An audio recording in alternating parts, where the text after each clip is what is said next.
Yeah, I mean, I definitely would say like I feel closer to God than I ever did when I was a Christian. Welcome to Behind the Armor, where we deep dive into the heart of what matters. I'm your host, Judd Shaw, adventurer, storyteller, agent of change, and speaker on authenticity and human connection. Join me as we explore the complexities of human connection, featuring theorists, scientists, and speakers. Our mission is simple: to inspire you to reclaim your true self and create genuine connections with others. Join me as we lay down our armor and live authentically. Hello, you beautiful people, and thank you for tuning in. Today, we're talking with Nick Onken, a creative alchemist, internationally renowned celebrity photographer, fashion designer, personal development mentor, podcast host of his own, and, well, so much more.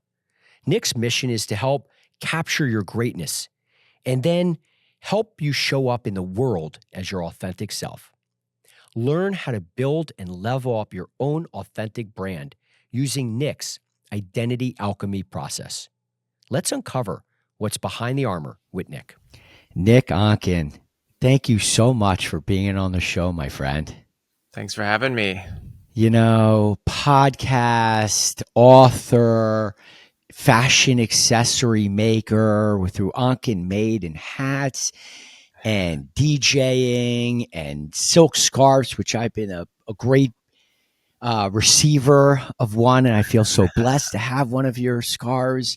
But you know, you just do so much, and you remind me of a lava lamp. You know, the other day I was thinking about this, and it's like forever, you know, growing and changing organically and colorful and mindful and beautiful. And I just kind of see you like a lava lamp. You're just continuing doing so many amazing things. That's such a great analogy. Thanks for that one. You know, your mission as a creative alchemist is to help people play in an elevated space, right? And by doing so, they show up as their authentic self in the world, professionally and personally. And that so resonates because, as you know, my mission is to empower people to show up as their truest selves, connect authentically with others, and thrive in that process. And so between your mission and mine, I think it's going to make a beautiful conversation. And I just want to thank you for being on the show. I am so grateful for having you on. I am so thankful for your love, your support, and your guidance. Thanks so much, Nick. Yeah, thank you. Let's chat. Let's go. As a creative alchemist, let's go. Tell me, what is that? What's let's go, or what is a creative alchemist? What's a creative alchemist? You know, so I came down with this idea of creative alchemist through my own identity alchemy process of honing into my own personal brand. And a few years ago, I was like, how do I encapsulate everything that I do into a single line or a like catchphrase or what it is? You know, we've had these conversations about what is your brand message? Like, what are you sharing with the world? And, you know, for me, it came down to like, okay, I do all these different things that are different creative outlets: photography, hat making, jewelry making, DJing, podcasting, writing, all these different things. I was like, what do I even call that? Because I'm not just a photographer, not just a hat maker. And so I came up with the idea of creative alchemist. And, you know, alchemy is the idea of transmuting one thing into another. You can transmute energy into, it can move with energy. Like you can transmute negative emotions to positive emotions, transmute your frequency. So nothing is ever stopped. It's just always transmuted and changed and shifted. And so creative alchemy really is that. I'm alchemized so many different things creatively into my own output into the world. And so that's kind of the gist of where a creative alchemist came from. And a big part of how you do that is through photography, right? And identity alchemy. these sort of like two canisters. And I wanted to talk to you first about photography. I was blessed enough to have you on one side of that lens, taking photos for my brand. You've been a brand photographer for many people: Jessica Alba, right? Chance the Rapper, Justin Bieber, Lewis Hose, Gabby Bernstein, Usher, companies like Aviator and Jockey, and I mean, the list goes on. A real celebrity photographer, and so blessed that I was able to be on that side of the camera when you helped me develop my brand through that photography. And I wanted to ask you, like, how did you get into photography? Yeah, photography has been, I mean, my previous career, it's my second career. My first career was as a graphic designer, which is what I went to school for. And they really go hand in hand, like I actually took a photography class in high school because I was in the AP art and we had to take a class of every discipline. So we took painting, drawing and painting, sculpture, design, and this is before computers really got into like where you could actually use them. It was like graphic arts at this point. And then right around the time I graduated high school is when computers started to perform in a way that like it was useful to you could design with them. And so I decided to become a graphic designer. That was my first career. That's what I went to school for. And when I went to college, I had to take a photography class again for the design course. And so that photography course, I never really thought anything of it. I was always on the track to be a graphic designer. And so I went to yeah, I did graphic design in high school and in college, and then got a job doing graphic design. I designed book covers for a little while, and then went freelance. And then a few years later, when digital photography got good enough to use on the computer, like you could actually use the files. I mean, this is like the rise of digital technology in photography. So, back then everyone was still shooting film, and it was just starting to make the transition. I ended up buying a camera, like a glorified point and shoot camera for my graphic design work, and then started just shooting random photos to use in my design work. And then ended up convincing a nonprofit design client of mine to split the expenses on a trip to Africa to build them a photo library. And it was my first overseas trip. So I went to Zimbabwe, Uganda, Kenya, and Burundi. And it was life changing in two different ways. It was, the first way was opening my eyes to the world of poverty and a space where people don't have anything yet. They'll give you their shirts off their back. They're so happy with nothing.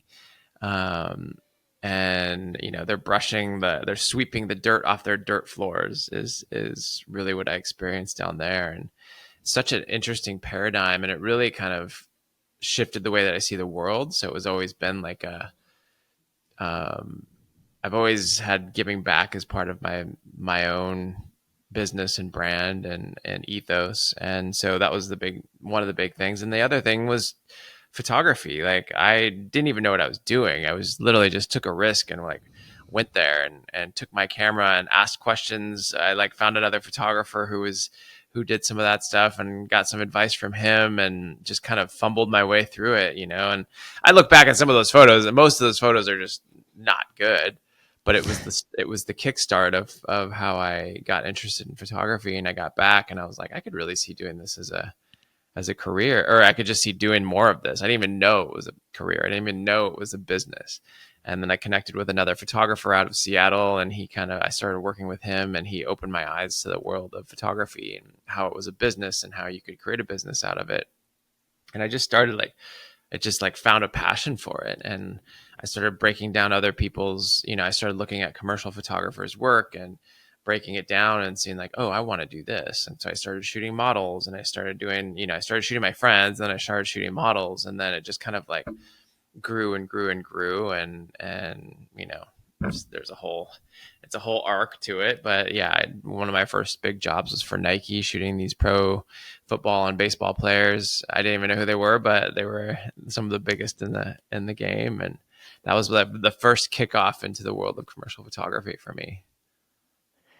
It's amazing, and so many different genres. At least the way I look at it from what you do in photography, meaning you're doing brand shooting, you'll do headshots but very unique, you'll do corporate but they're commission and usually for a certain line, right? Or you're asked to be bringing out the vibe and energy and matching that.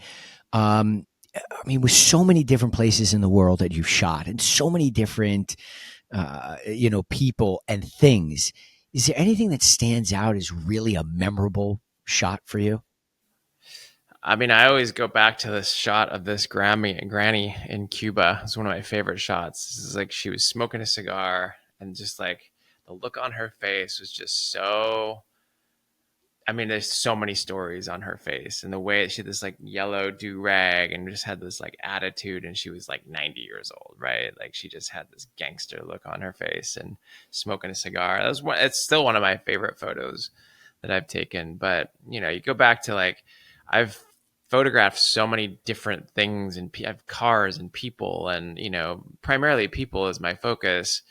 But as an artist and a photographer, it's all about building a style that people like, and that comes through like how you interact with the talent, how you see the coloring, everything plays into your style, and then that's why people come to you, right? So I mean, I could be shooting Justin Bieber, or I can be shooting like kids in Africa, or I can be shooting granny in Cuba, or Tibetan pilgrims in Tibet, and it's all like I've created like an aesthetic that people love, and so people come to me and they hire me for that.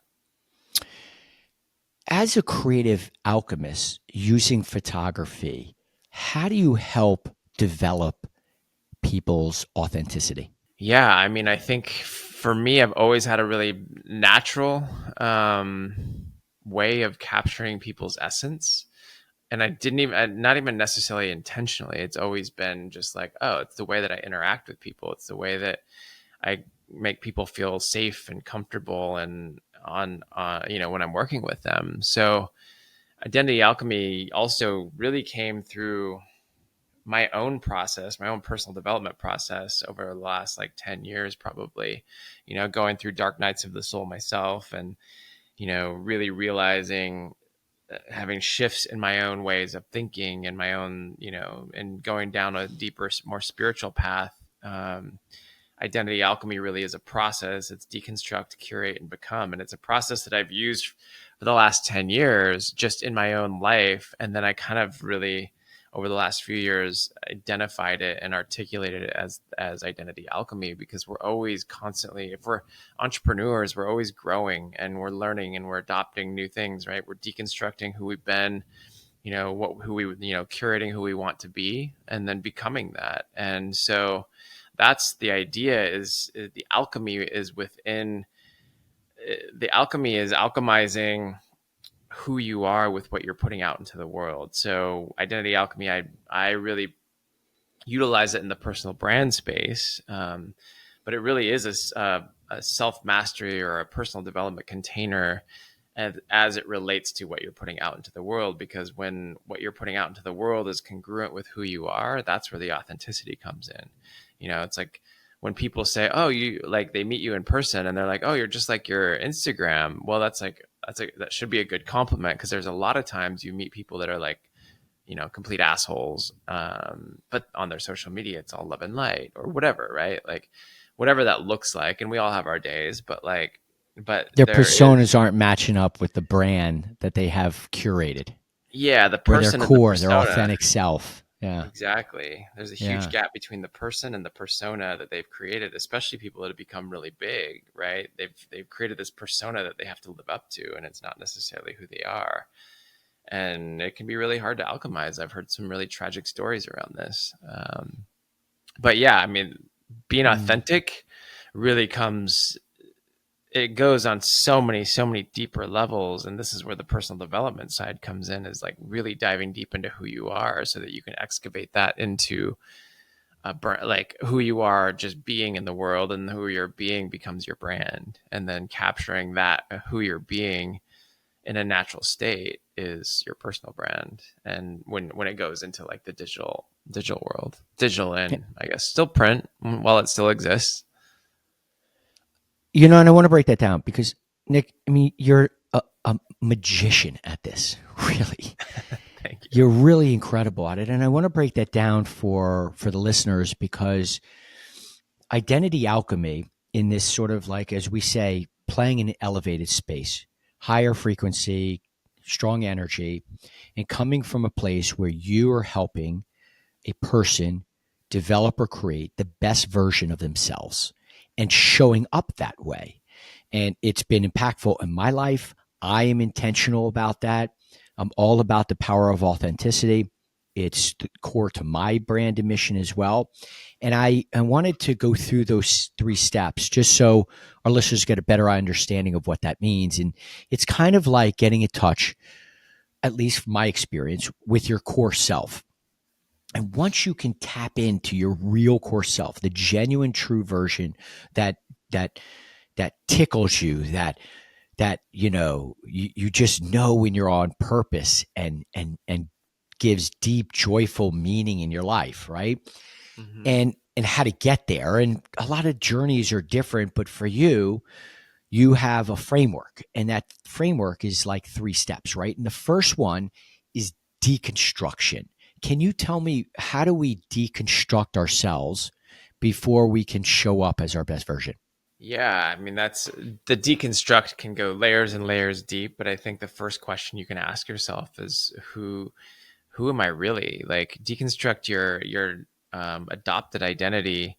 We talked about this a little bit, where you deconstruct like the identity that you were told to be growing up, because we all had to fit in some sort of box, that our parents taught us to be. Might not have been our natural giftings. It could have been, like for me, it was Christianity, and I don't identify with that.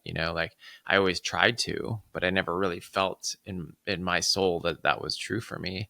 But yet I was told to be that growing up. I told that was the only way to live. And so I had to, there was a huge deconstruction of that for me. And that took years. And I started that journey when I was 21, and it took me 7 years to really let go of that identity, and let go of the fear of going to hell. And, that was just for an example, right? Because we get so stuck. Like, look at identity politics. What deconstruct your identity and what you're believing in, what you're attaching to, because you can, that's like just a place to start. You can, and then deconstructing, what did your friends and society tell you who you had to be?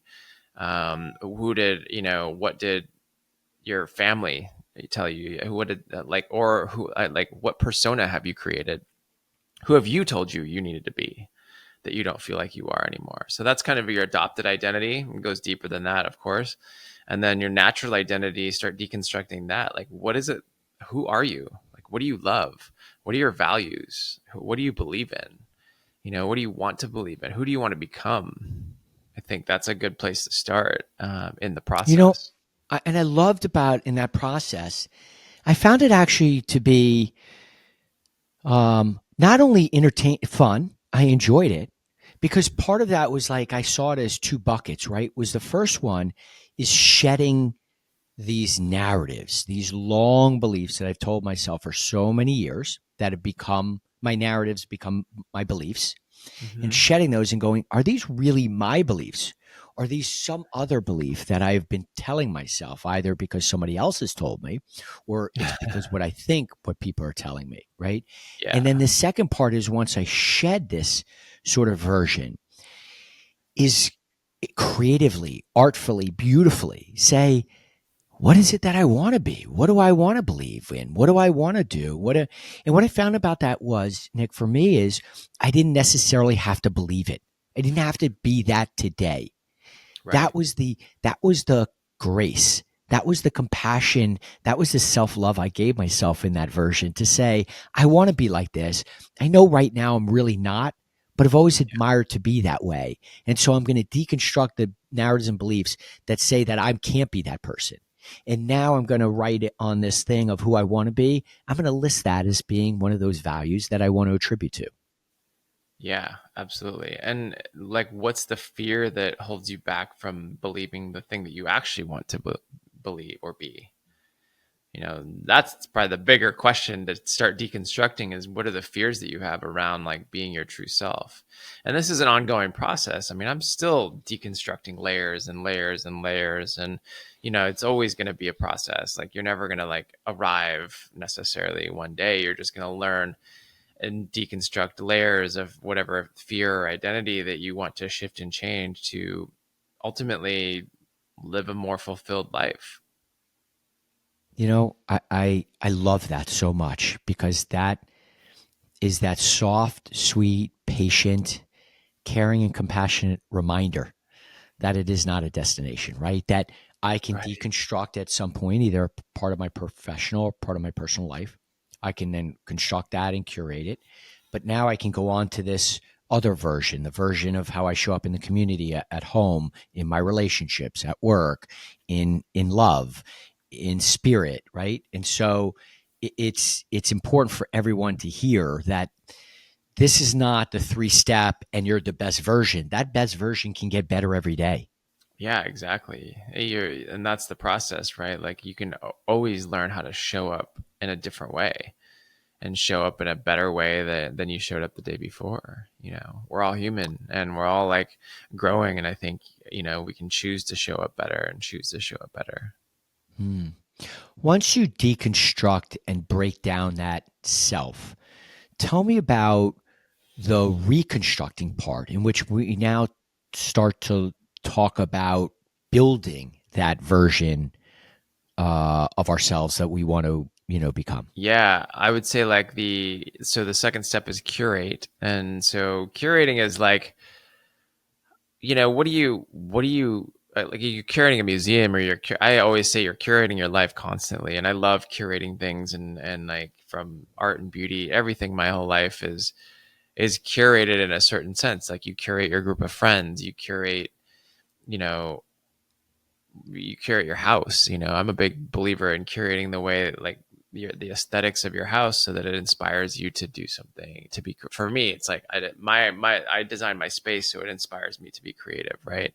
So the idea of curation, like how can you curate your identity to catapult you to the next phase of life or the next version of you, and what does that look like? What attributes do you want to curate into becoming, right? Like do you want to be more, maybe it's more I want to be more generous and giving, or maybe I want to be more love, or I want to be whatever that is. Like think about how what things do you want to curate into your life. Who do you want to become? Do you want to become more fit? Do you want to become more spiritual? Do you want like where like it's really curation is about being intentional about what you're putting into your life, being intentional about what you're putting into the frame. And I think part of the deconstruction is stepping back so that you can see the things that you want to curate into the next That iteration. resonates so deeply with me, Nick, because I was hearing intentionality throughout it when you're describing fixing, your home to drive creativity for you, and that's what I think about in the curating for for people who are trying to understand what or how long that may be. For Yeah. me, my experience was really being intentional about how do I want to show up today? How do I want to show up in all these places where I live, work, love, and play? And being intentional about that. And by doing that, I then assure that I don't fall back to that subconscious, that a year Mhm. later, my story hasn't really changed. My brand has gone back to what it once was, maybe, Yeah. and I think intentionality takes mindfulness and takes effort. But when you are really proactive about your story, your own, you're writing your life story, and when you're intentional about it, I think you really thrive. Yeah, absolutely. And your personal brand is essentially it's your reputation of how you interact in the world. So if you're curating a new version of yourself so that your reputation precedes you on a different level, that's a whole other thing, right? You can Right. like curation is intention of what you're putting in. And so like even when it gets to creating a photograph, right? Like, you know, you basically curate what you want in the photograph. Like the whole photograph isn't just taking a photo. There's like, what am I putting into the photo? Like, what's the location? What's the talent? What's the wardrobe? What's the hair and makeup? What's the, what are these things that I'm putting into the photo intentionally? Um, so the idea of like, it's almost like you're curating your life as a photo or you're the director of your life, right? Like if you're the director, you're curating what you want, the story that you want, writing your own story. There was a book I just talked about today I'm doing a social media post, Donald Miller. It's the story, like the story brand, and building your story. Like, how are you telling your story? How are you curating the story that you want to tell? Um, so curation can happen in so many different ways, but yeah, it's like you can curate every aspect of your life. And when you're designing your life, capturing in the becoming stage, when you become this identity, you're really just like, for the world, you're capturing who you are essentially, which creates the authenticity. What happens now once we've deconstructed and you've gone to that reconstructing or the curating side? What's the next thing for anyone who's looking more into that identity alchemy? What's that next step look like? Well, the next step is becoming or become. And it's like the liberation stage of things, but becoming is really, if you heard be, do, have. So if you be, then you do from that being, and then you have the results of that. And so really it's stepping into the be is stepping into that new version of yourself, the version that you curated, and I think the curation in what the stuff, the identity alchemy that I teach too, like the curation kind of moves into the visual side as well, and we're talking about that kind of stuff. But the becoming, there's two pieces of it. There's like the actual being, like who are you being in the world? Like, are you being your brand? Like if you're out at a party, are you being who you are in real life, right? And Mm-hmm. then creating assets around that is like capturing that. Like I've been, you look at, I always use this this Instagram account as an example, influencers in the wild. I don't know if you've ever seen that, but it's horribly disgusting. But it's hilarious because it's basically like this this account that makes fun of influencers doing stupid shit out in the world, like filming themselves in the most ridiculous ways, and you can see like, wow, people just do this stuff for attention, for likes, Likes, and follows. Yeah. it's not even necessarily who they are, and it's just like, booty dancing and twerking and all these things out in public places, and that world does exist out there. I forget about it, but how it's like, who are you? The authenticity, where is what you're putting out into the world matching who you are? Is what you're talking? Do you live what you talk about? Like, are you being what you're putting out into the world in an everyday fashion? Would your identity alchemy process be summed up, at least from what I hear? For me, it sounds like a real compass towards authenticity. It's sort of like breaking down the beliefs that aren't really ours anymore, understanding what we really believe in, what we're thinking, intentionality about what our best version would feel like, both with meaning and purpose and joy and Yeah, connection, right? And then learning how to show up that way. And then once you really dialed that in, then it sounds like whether you're at a friend's party, at a social event, in a photo, at a work meeting, at home at dinner, that version is consistent. yeah. It's the same version, but just in different vibes or different environments. And so, therefore, you have now really most connected with your authentic self because that's how you're showing up in 360 in the world around you.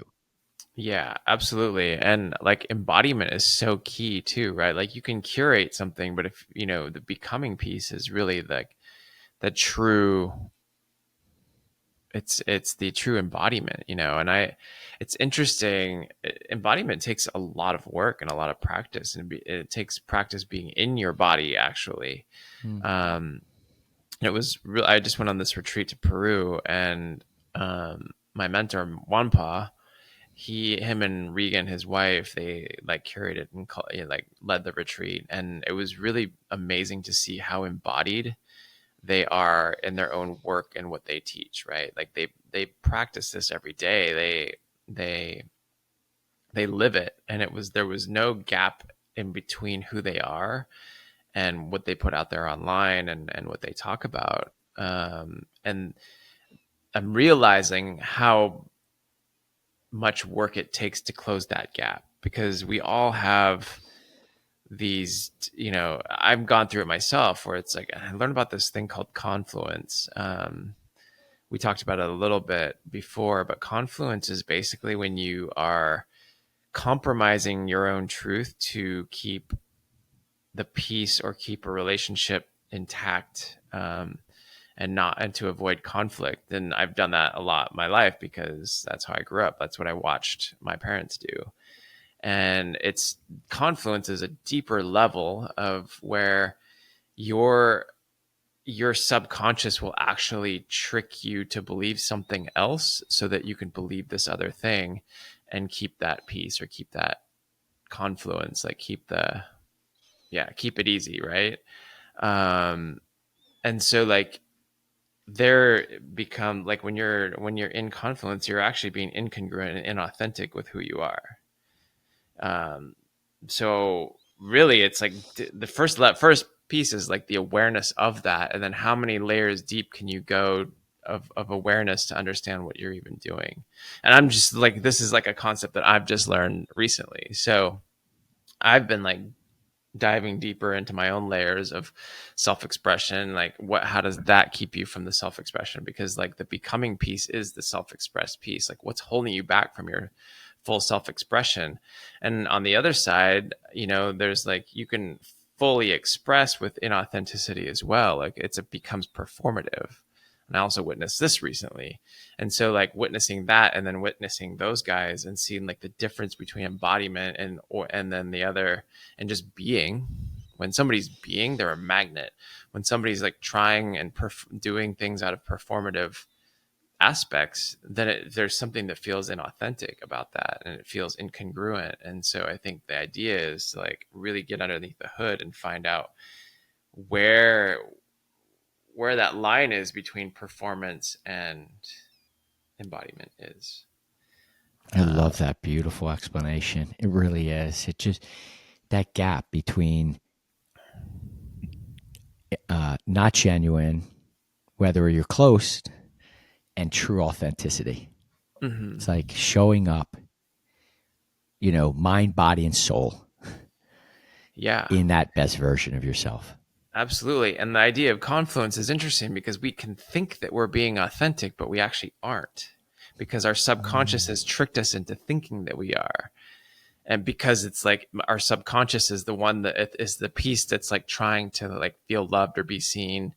And so it will compromise its own values to create almost a fake authenticity.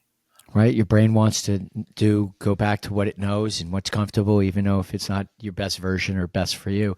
How do you know, Nick? What are some signs in confluence where, how do you that's where do you know when you're masking up maybe and you're coming like, hey, this is me. And no, it's not. Yeah, I think that comes down to a deep intuition and a knowing, right? It's like, becoming aware that you could be even doing this.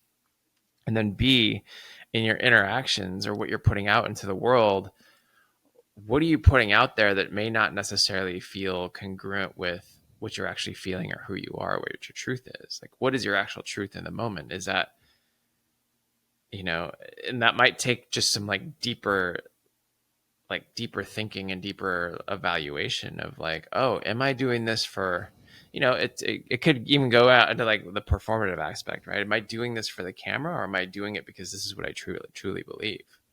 Hmm.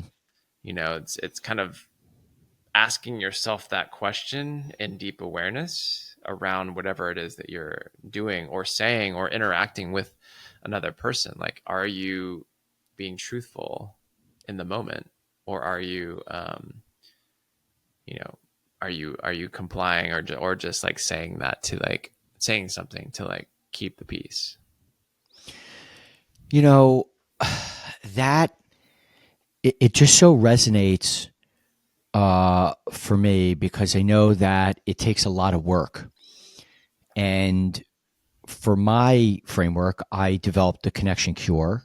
Cure meaning CURE, conscious awareness, understanding, renewing, expanding. And I agree with you because for me, that first thing was the conscious awareness. You have to have the awareness that you may not be showing up as your most true self. Where is it that you may be wearing a mask? Is it appropriate, such as for your own safety, or you're just getting your ability to just show up? Or are you doing it out of guilt or shame or trying to fit in, and really having an awareness of that? And then deepening the understanding of why authenticity is a power and why showing up as your most genuine self uh, Mm. will help you thrive. And then once you have that understanding, you can go out and renew those connections first with yourself and then with others. And so I get that. And I wanted to ask you, because I know you did grow up a Christian man, but you're very spiritual, deeply a spiritual man. Um, I loved how you pointed out that on this photo shoot in Africa, they were sweeping the dirt off their mud floors, right? And Yeah. what I had thought about, what I heard is the joy in nothingness, like that simplicity part. And so I wanted to ask you, how did your spiritual journey come for you? I know you mentioned you were in Peru. I think you were on a retreat there recently, and I don't know. I don't think your house is burning down, but it looks like maybe you got some copal going, or a little creative smoke, and a little. I'm feeling the energy on my mic. It's coming through. Tell me about your spirituality. Yeah, I mean, I definitely would say like I feel closer to God than I ever did when I was a Christian. I feel like Christianity, or religion in general, is a construct that is made for power and control, driven through one of the greatest brands ever made. It's like the greatest stories ever told. Created a brand that people believe in, and people believe it to a point where they like. For me, I was so scared of going to hell that I believed it. Or I tried to believe it. I didn't really actually believe it. I tried to make myself believe it out of confluence, really. Um, because the fear was so big that I couldn't let go of it. And then for me, it was like years and years of just deconstructing and having conversations around like philosophical conversations and others like realms of spirituality. And then I kind of like was super anti Christianity or religion, and I just kind of like pushed it to the side and like lived my life. And I was living my life out of full ego when I was really doing like a lot of commercial photography work. And then I went through my own dark night of the soul when my business started slowing down after the rise of social media. The whole industry shifted. So for me, like, and then my business slowed down, and then my my whole world, like I was in an emotional turmoil because like I didn't know who I was without my business, and my business of like who I was shooting, what I was shooting, the big brands and everything. And so that dark night of the soul really pushed me into a place of questioning everything. And this was like the first iteration of it, the more like the conscious, the 5% conscious mind. And my buddy Lewis Howes got me into this program called MITT, like this emotional intelligence and leadership training out in LA. And this is like the first shift in paradigm for me in terms of like my own framework of how I saw the world, and like with like limiting beliefs, and like starting to deconstruct thought processes and things that I grew up with and how they related to me today. And that's where I discovered my fear of judgment that I had my whole life because of the way that my dad showed up to me. So I think there's been many layers to my own spirituality, and I would say it was less spiritual and more cognitive at this point. And then a few years later, then I started my podcast. I kind of had a different lease on life and just in what I was doing. And then I went through a relationship, and then broke up. We broke up. This is like a few years ago, and like had a really deeper dark night of the soul after that. I was like in the space of like questioning, like, what was the point of anything?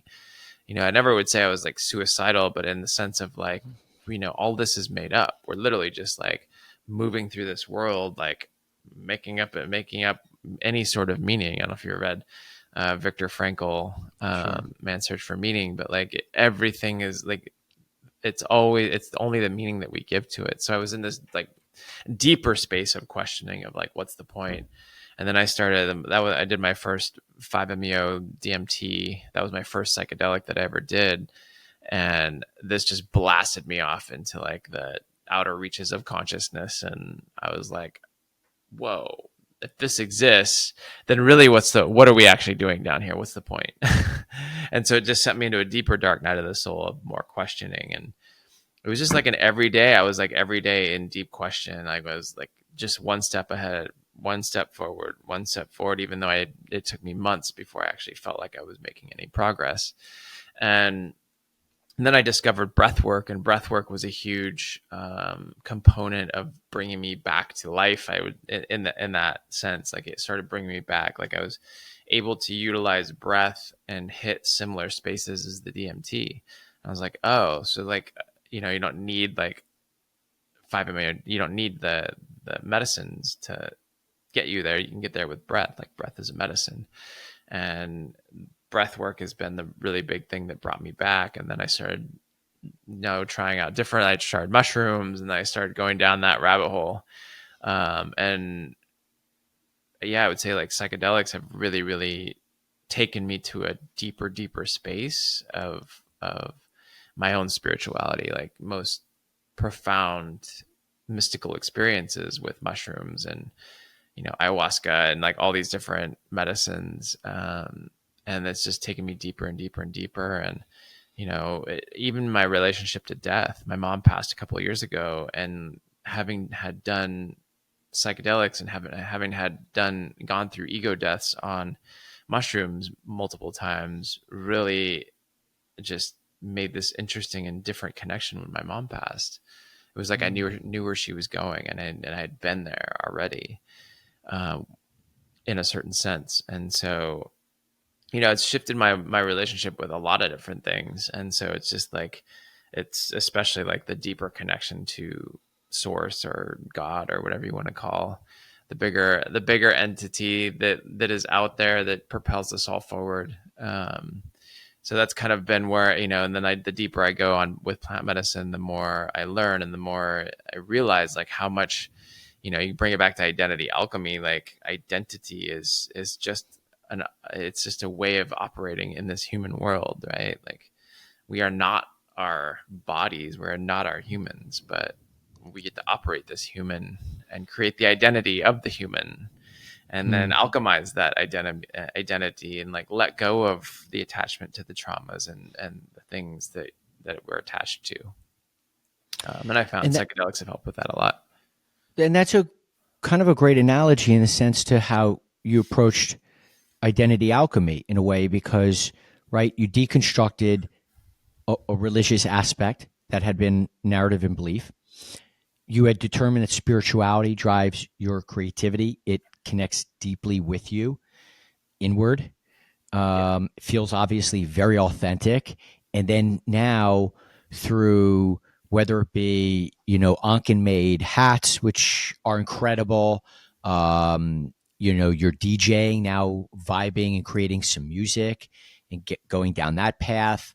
Your podcast, your photography, all of these things are in a sense your spirituality shows through as well, right? That's the point, that it's mind, body, and soul. It's the Nick Onken that you see is the same one you see when he's making a hat, shooting a photography commission for some company, or even doing his own podcast.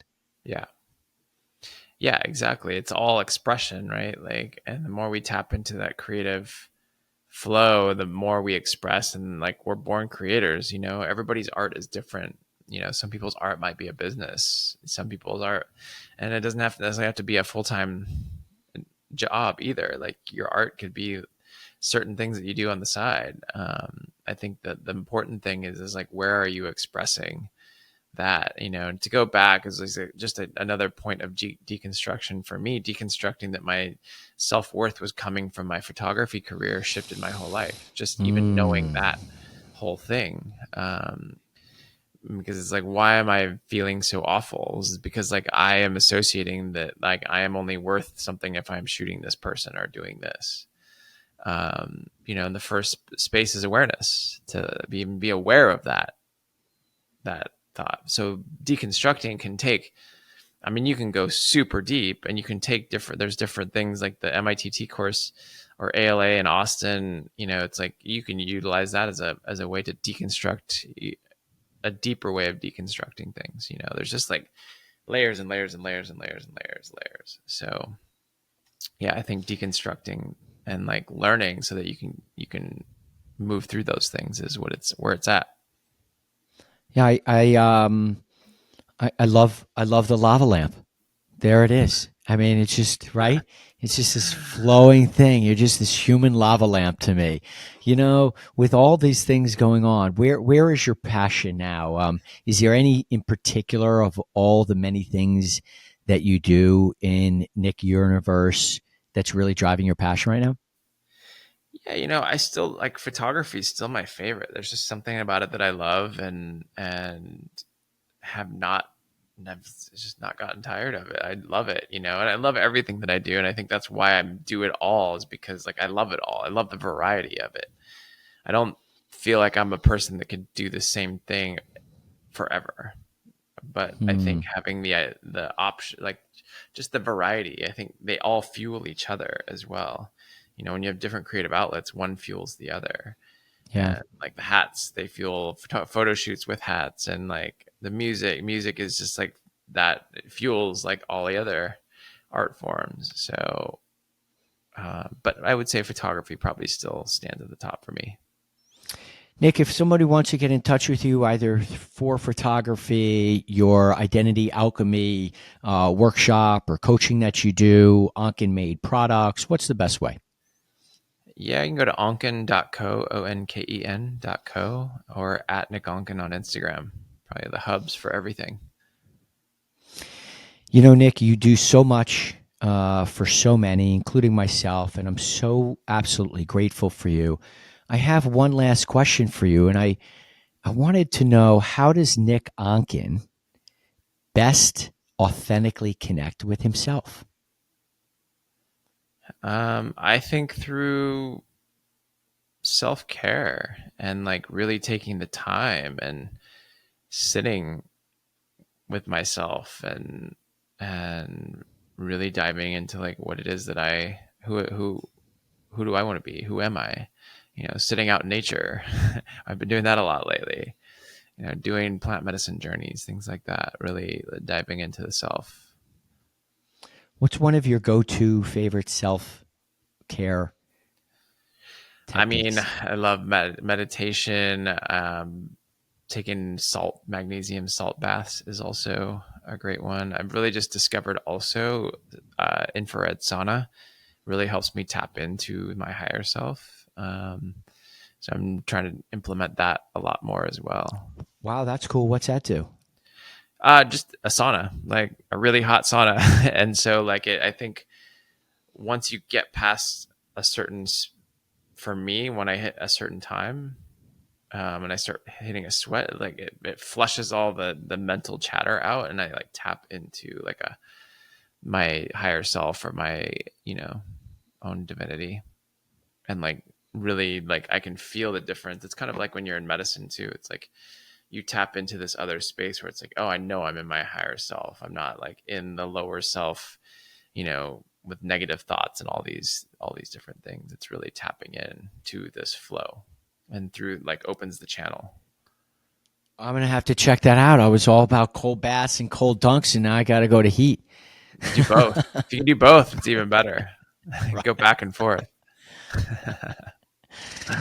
Nick, So, my man, thank you so much for coming on and sharing your magic and your beauty and your creativity and helping us understand really the importance of identity alchemy. And I hope that there are people out there that will take at least my recommendation to pursue it and to look more into it. It's ultimately changed my life. It's been a big part of my transformation.